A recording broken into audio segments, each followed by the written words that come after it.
this year, and bookings are now open. To tell us more is Richard Phillips, joining me on the line. Richard, hello. This idea you had, a few years ago now, has taken off a little, hasn't it? Yeah, I'm delighted to say that the racing community really embraced it from the word go, and it's in our third year, and it's hopefully going from strength to strength. So what are you hoping that people do from now? Just go and fill up those spots as much as possible and get to see firsthand what happens in horse racing yards? Yeah, I mean, there's 126 free open days to go and see the yards during that week, starting on the 9th. And I think it's really important that everyone in racing gets involved. So it's not just about the trainers opening. And I think what's so great is now lots of people can get involved, the jockeys, the owners, as well as the trainers, all the stable staff. And they're all brilliant at what they do. They all celebrate the racehorse and racecourses and all the industry people who work there. So I think it's all about everyone celebrating the racehorse. And I think what's really nice is that people are really embracing it more and more each year, and everyone in racing has no excuse other than to celebrate the racehorse, because that's why we love the game. I had a lovely day with the family at Eve Johnson Horton's last year. It was fantastic to go and see everything that went on there. We were luckily blessed with a beautiful day on the day we were at. But it wasn't just about seeing horses in their boxes, Richard. It was, there was lots going on. There was a spa demonstration. There were horses being led out. And I think what I've also learned from this isn't just about people being able to see how well cared for horses are, but also seeing what horses can do for the community as well. I know the work that Joe Foster does is widely celebrated, because racehorses have a wider role clearly that they can provide in the community. Absolutely, and of course, yes, it's great to see racehorses in their environment. They get better treatment than humans. I would say that actually most people should come and visit a yard, because it's really how racehorses are treated, like how humans should be treated. They don't have to queue for operations. If they need one, they have 24-hour care, and they have the best of everything.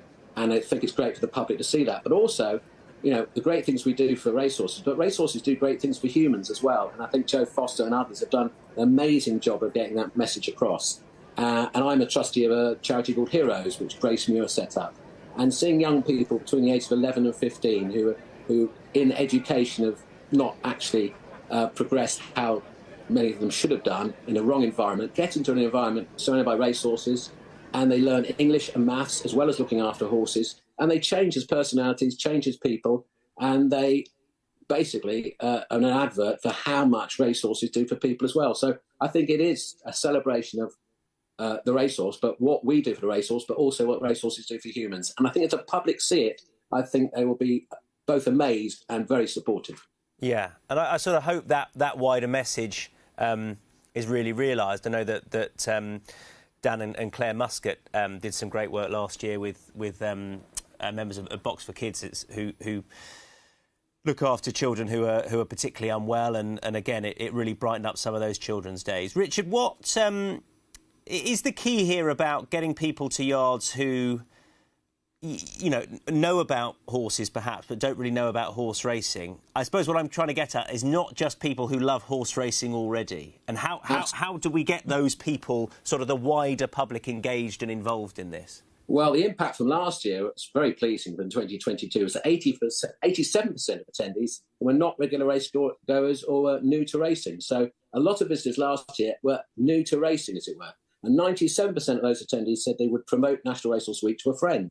So I think it's by doing this each year, building on it, keep on doing it, keep on being transparent, keep on showing what we do so well. I think we will gradually get more and more supporters. And that's got to be good for the industry. And, last year I was able to rehome a horse, got a new member of staff and a new owner. So, there are benefits for racehorse trainers as well. So, and we're getting new fans to sport. So I think it's very important that we get young people as well.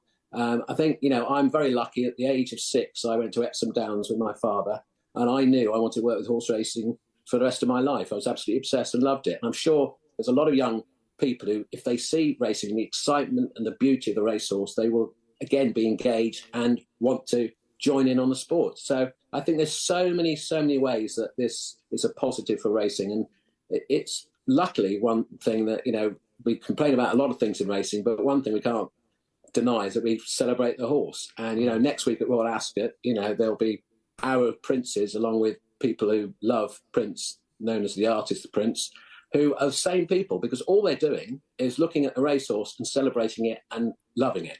And I think that's the message we've got to get across. But last year was really positive. We had a lot of people who were not racing, just racing people, but people who've never been to a racing yard before, and they went away with a positive mindset. And I think the more we can do that, it's got to be good for everyone. OK, how do people sign up then? Do they head to the National Racehorse Week website?